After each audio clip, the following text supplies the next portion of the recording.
Mr. Brennan, please don't go to that lake house this weekend. I know this sounds crazy, but your nephew just called our agency and canceled all your home care services starting Monday. He told us you won't be needing them anymore. The voice on the other end was young, urgent, and belonged to someone I'd never spoken with before.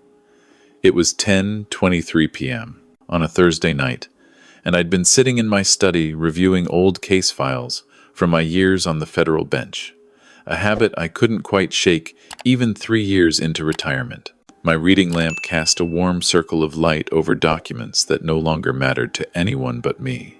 Who is this? Maya Santos, sir. I'm the scheduling coordinator at Heartland Home Health.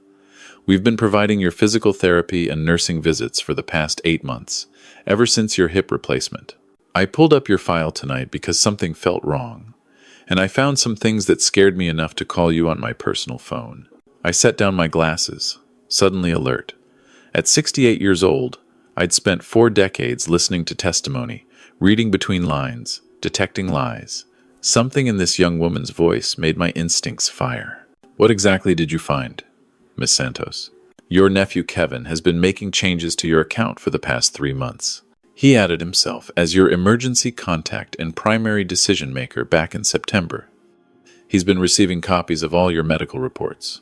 And 2 weeks ago, he submitted paperwork claiming you have early-stage dementia and need a legal guardian. My blood went cold, not from fear, but from the slow, terrible recognition of betrayal. I never authorized any of that. I know, sir. That's why I'm calling. But there's more. She paused, and I heard papers shuffling. I cross-referenced your file with our billing department. Someone has been submitting claims for services you never received. Physical therapy sessions on days our therapists weren't even in the state. The claims total over $40,000, all paid from an insurance policy your nephew apparently took out in your name 6 months ago. The study felt smaller suddenly, the walls pressing in. Kevin has power of attorney, I said slowly. I gave it to him last spring, for convenience. I know, I saw the document. But Mr. Brennan, that power of attorney only covers financial decisions if you're incapacitated. You're not incapacitated. I've seen your therapy notes.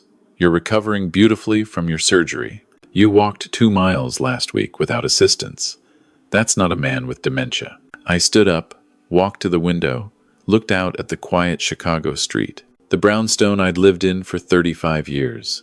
The home where my wife Catherine and I had raised our son Michael before the car accident took them both 12 years ago. The home where I'd later welcomed my brother's boy Kevin after Thomas died of a heart attack when Kevin was just 19 and lost. Why are you telling me this? You could lose your job. Maya was quiet for a moment. When she spoke, her voice was tight with emotion. Because my grandmother raised me after my parents died. She was everything to me. And 3 years ago, her home health aide convinced her she needed someone to manage her affairs. That aide's boyfriend ended up stealing $80,000 from my grandmother's accounts before we caught them. My abuela died 6 months later. I think the stress killed her. She never recovered from knowing someone she trusted had betrayed her like that. I heard the young woman take a shaky breath. When I saw the pattern in your file, Mr. Brennan, I couldn't just file it away and go home. Your nephew is planning something.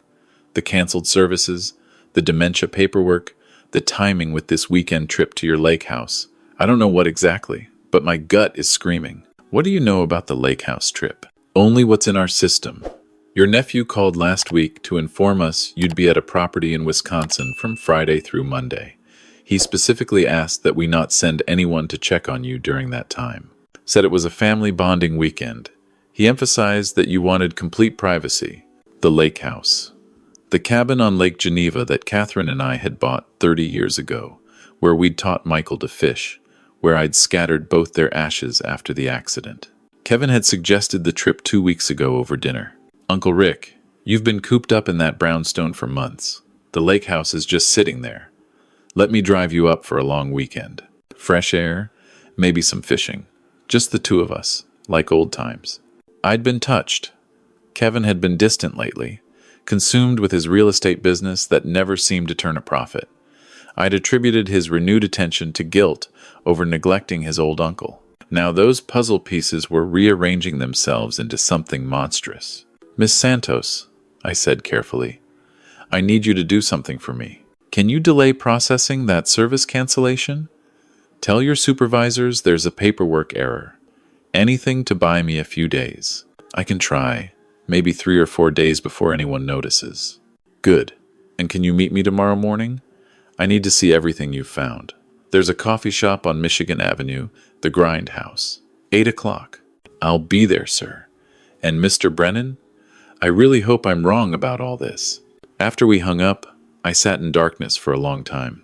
Kevin, my brother's son, the boy I'd taken in when he had no one else, who'd cried on my shoulder at Thomas's funeral and thanked me for giving him a home. The young man I'd put through business school, co-signed loans for, bailed out of financial trouble more times than I could count.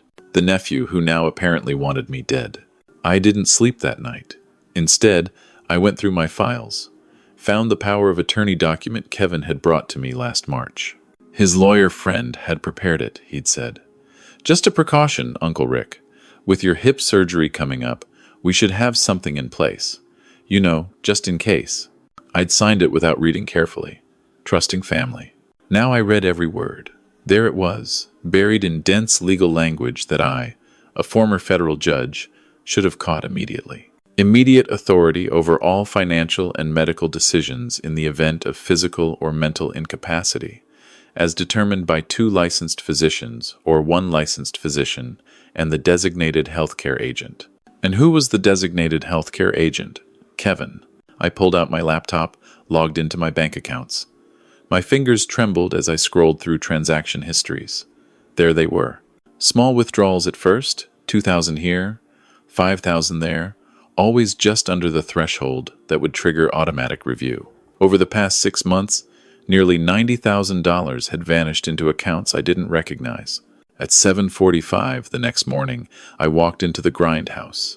Maya Santos was already there, a young woman with dark hair pulled back in a practical ponytail and tired eyes that had seen too much for her age. She stood when she saw me, extended her hand. Judge Brennan, thank you for coming. We sat in a back corner. She opened a manila folder, thick with papers. I printed everything from our system, plus some things I probably shouldn't have accessed. Your nephew has been busy. For the next hour, she walked me through it. The fraudulent insurance claims, the forged medical evaluations claiming cognitive decline, the correspondence with a lawyer about emergency guardianship procedures, and something that made my stomach turn. This is from 3 weeks ago, Maya said, sliding a document across the table. Your nephew contacted a life insurance company about a policy on your life. $2 million. The beneficiary is listed as something called Geneva Holdings, LLC. I looked it up. Your nephew registered that company in Delaware 2 months ago. I stared at the paper. The clinical language of profit and loss of my life reduced to a payout. The lake house trip, Maya continued quietly. I did some research. Lake Geneva in late November is cold. The water temperature is dangerous this time of year. The lake house is isolated. Your nephew specifically requested that we not check on you. She looked up at me. If something happened to you up there, it might be days before anyone found you. An accident. A tragic accident involving an elderly man with documented dementia who wandered out onto a slippery dock or took too many of the medications someone had been ordering in his name. My nephew is planning to kill me. I think so, sir. I'm so sorry. I looked at this young woman who'd risked her job to warn a stranger. Why did you really do this? The truth. Maya's eyes grew bright with unshed tears. Because nobody helped my grandmother. By the time anyone took her situation seriously, she'd lost everything. Her savings, her house, her dignity. She spent her last months in a Medicaid facility, confused and heartbroken. I promised myself at her funeral that if I ever saw it happening to someone else, I wouldn't look away. I reached across the table, covered her hand with mine. Your grandmother raised a remarkable young woman. She just raised me to pay attention, and to do the right thing even when it's hard. I sat back, my mind working the way it used to, when a complex case came across my bench. I'm going to the lake house. Sir, I'm going, but not the way Kevin planned. I need to build a case. I spent 40 years on the bench, Miss Santos. I know exactly what prosecutors need to secure a conviction. Right now, everything we have is circumstantial. I need him to incriminate himself. That's dangerous. I've faced dangerous people before, but I won't be stupid about it. I need to make some calls first. My first call was to Dr. Patricia Okonkwo, my physician of 15 years. She listened to my story in horrified silence. Rick, this is criminal. We need to report this immediately. Not yet, Patricia. First, I need documentation. I need a complete cognitive evaluation, filmed and time-stamped. Proof that Richard Brennan is of sound mind and body, with no signs of dementia whatsoever. I can arrange that for this afternoon.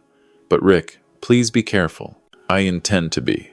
My second call was to Ellen Vasquez, my former law clerk who now worked at the U.S. Attorney's Office. Judge Brennan, I haven't heard from you in months. What's wrong? Ellen, I need your help, but it has to stay quiet for now. I explained everything. She cursed softly in Spanish when I finished.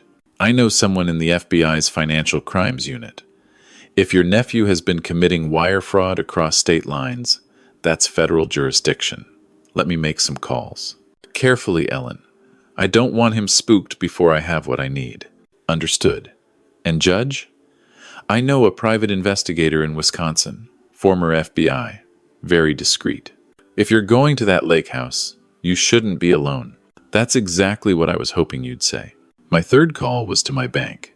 I spoke with the fraud department, flagged my accounts, set up alerts for any transactions over $500. Then I called my attorney and began the process of revoking Kevin's power of attorney. By evening, I had everything in place. Dr. Okonkwo's evaluation, filmed by her assistant, showing me completing cognitive tests with flying colors. Ellen's FBI contact quietly opening a preliminary investigation. The private investigator, a man named Daniel Crow, booked into a motel near the lake house with instructions to maintain surveillance. And one more thing. I called Maya Santos. Miss Santos, I need to ask you for one more favor. Something that might be dangerous. Tell me, I want you to come to Wisconsin. Not to the lake house, but nearby, with Daniel Crow. I need someone who can testify to what they observe.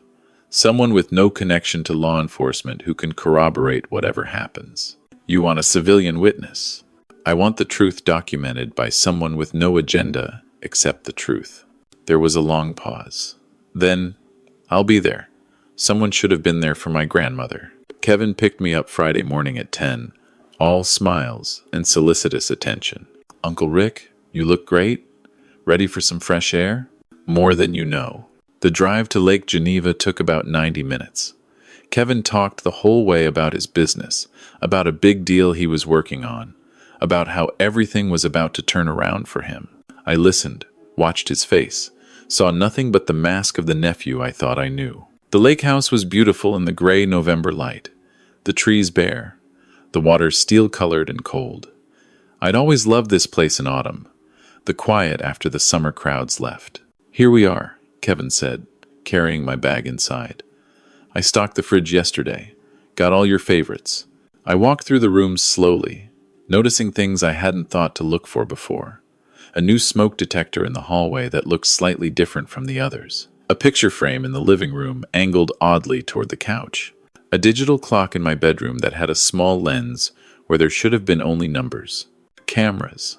My nephew had installed cameras. I smiled pleasantly, pretended to notice nothing. This is wonderful, Kevin. Thank you for thinking of it. That first evening, Kevin made dinner. Grilled steaks, baked potatoes, a bottle of expensive wine. To family, he said, raising his glass. To family? He watched me drink, his eyes tracking every sip. Later, when he suggested I take one of my sleep medications to help me rest after the long day, I palmed the pill, let him think I'd swallowed it. I lay in bed that night, awake, listening. At 2:15 a.m., I heard my bedroom door ease open. Through barely parted eyelids, I watched Kevin stand in the doorway for a long moment, staring at the pillows I'd arranged beneath the blankets. Then he retreated, closing the door softly. The next morning, he suggested a walk along the pier. The lake is beautiful this time of year, Uncle Rick, and there's supposed to be a break in the weather this afternoon. Perfect for fishing. I agreed. I'd already texted Daniel Crow and Maya with the plan. We walked along the shoreline, Kevin close beside me, his hand occasionally touching my elbow with false concern. The dock stretched 40 feet out into the gray water, wooden planks slick with morning moisture. "Let's go to the end," Kevin said. "The view is incredible from there." I walked slowly, aware of every step, every shift in the wood beneath my feet. At the end of the dock, the water lapped against the pilings, dark and cold. A fall-in would be fatal within minutes at this temperature. "Kevin," I said quietly, still facing the water, "when did you start hating me?" He laughed nervously. "What? Uncle Rick, what are you talking about?" I turned to face him. "I know about the insurance policy, the $2 million. I know about Geneva Holdings LLC. I know about the fraudulent medical claims, the forged documents claiming I have dementia. I know about the $90,000 you've stolen from my accounts over the past 6 months." His face went white, then red. "I know you came here to kill me and make it look like an accident. Old man with dementia wanders onto an icy dock, slips, drowns. Tragic, but not suspicious. Not when his own nephew has documentation of his cognitive decline." Kevin's expression shifted, the mask crumbling to reveal something cold and desperate beneath. "You don't know anything." "I know everything. A young woman named Maya Santos from the home health agency called me 3 days ago. She saw the pattern. She warned me. Unlike you, she actually cared what happened to an old man she'd never met." "That little bitch," Kevin snarled. "I told them to cancel your services quietly. You told them I wouldn't be needing services anymore. She figured out why." Kevin's hands clenched at his sides. "Do you have any idea what I've been through? The debt I'm in? I owe people money, Uncle Rick. Dangerous people. And you sit there, in your brownstone, with your millions, talking about donating it all to charity. To strangers. When your own family is drowning, so you decided to speed things along. I deserve that money. I've earned it. Years of listening to your boring stories, pretending to care about your dead wife and son, watching you waste everything Thomas and I should have inherited from our parents." He stepped closer. "You were always the golden child, the judge, the successful one. And what did Thomas get? Nothing. What did I get? Table scraps and lectures about responsibility." I stood my ground, my heart pounding, but my voice steady. "Your father was my best friend, Kevin. I loved him. And when he died, I promised myself I'd take care of you the way he would have wanted. You took care of yourself. You always have. I raised you. I paid for your education. I bailed you out every time you failed. And I'm supposed to be grateful? For being reminded constantly that I'm not as good as you, not as smart, not as successful?" Kevin's voice cracked. "I was 19 when Dad died. You were all I had, and you made sure I knew every single day that I was a burden. That wasn't true, was it? I'd tried so hard to help him, but maybe I'd done it wrong. Maybe I'd been so focused on making him successful that I'd never made him feel loved. I'm sorry," I said quietly. "If I made you feel that way, I'm truly sorry. But Kevin, nothing excuses what you've done, what you were planning to do." He laughed bitterly. "Planning to do? I haven't done anything yet." "Yes, you have. Wire fraud, insurance fraud, forgery, elder abuse. That's federal jurisdiction, Kevin. The FBI has been building a case for 3 days. You're bluffing. I'm a federal judge, retired, but I still have friends. And everything we've said in the last 5 minutes has been recorded." I reached into my pocket, pulled out my phone, showed him the active recording. "You're done, Kevin." His face twisted. He lunged at me, hands reaching for the phone, for my throat. I wasn't sure which. I sidestepped, but my hip caught on the dock railing. I stumbled, felt the cold air rush past as I tipped toward the water. Then strong hands grabbed my arm, hauled me back. Daniel Crow, appearing from behind the boathouse where he'd been watching. "I got him, Judge." Kevin tried to run, but he didn't get far. 2 vehicles were pulling up to the house, one a sheriff's SUV, the other an unmarked sedan. Ellen's FBI contact had coordinated with local law enforcement. Within minutes, Kevin was in handcuffs, still screaming that I'd ruined his life. "You ruined your own life," I said. "I just refused to let you end mine." Maya Santos stood by the FBI sedan, watching as they loaded Kevin into the back of the sheriff's car. When I walked over to her, she had tears streaming down her face. "Is it over?" "It's over. Thank you, Maya. You saved my life." She shook her head. "You saved yourself.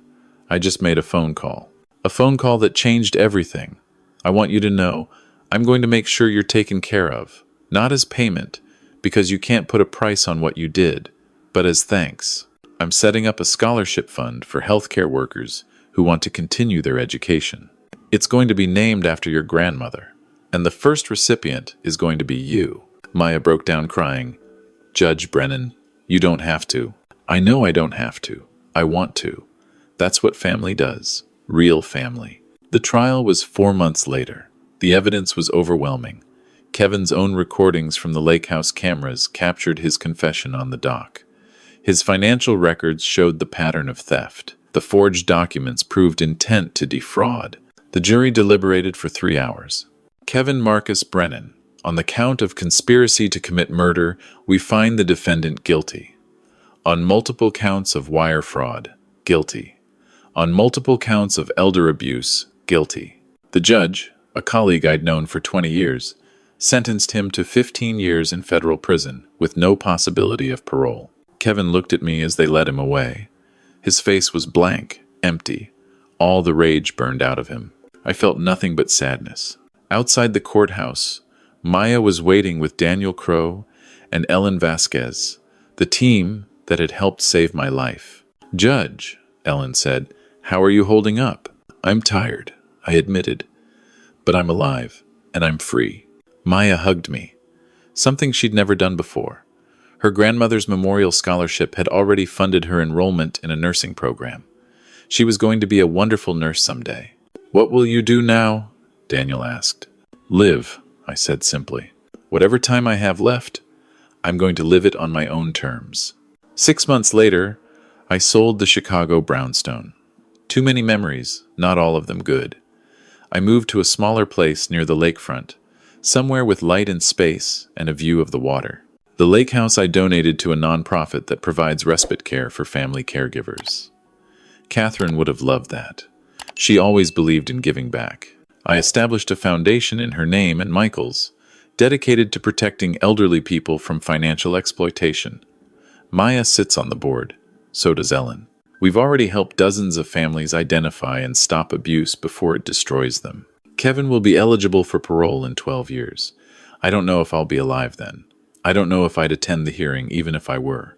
Some wounds don't heal. Some betrayals can't be forgiven. But I've made my peace with it. I did what I had to do to survive. I refuse to be a victim. Maya calls me every Sunday now. We talk about her classes, her patience, her dreams for the future. She reminds me so much of Michael, the son I lost too soon. Not a replacement. Never that.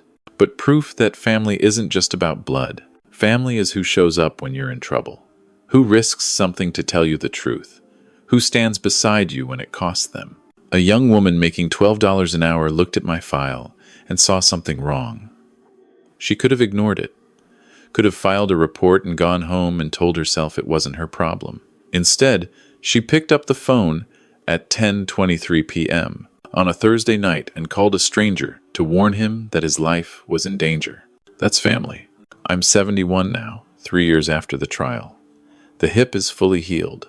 I walk 3 miles every morning along the lakefront, watching the sun come up over the water. I volunteer at a legal clinic, helping seniors understand their rights. I have dinner with Ellen and her wife every month, play chess with Daniel on weekends, attend Maya's nursing school graduation next spring. Sometimes, late at night, I think about Kevin, the boy I took in, the man he became, the choices he made. I wonder where I went wrong, if I could have done something differently, if love alone was ever enough. The truth is, I don't know. Some people make their choices for reasons we'll never understand. All we can do is make our own choices and live with them. I chose to fight back. I chose to trust a stranger's warning over my nephew's smile. I chose justice over comfortable lies. And I chose to spend whatever time I have left building something that matters. Not for legacy, not for recognition, but because Catherine would have wanted it. Because Michael would have been proud. Because somewhere out there, another elderly person is being targeted by someone they trust. And maybe, just maybe, someone like Maya will see the signs and make the call. That's what I hold on to now. Not the betrayal, not the fear, not the sight of my nephew's face as they led him away in handcuffs. But the moment a young woman I'd never met picked up the phone and said 4 words that changed everything. Something felt wrong. Sometimes that's all it takes. Someone paying attention. Someone willing to get involved. Someone who learned from their own family's tragedy that silence is complicity. If you're reading this and you see something wrong, say something. Make the call. Send the message. Don't assume someone else will handle it. You might be the only thing standing between a stranger and a terrible fate. And that stranger might just become the family you never knew you needed.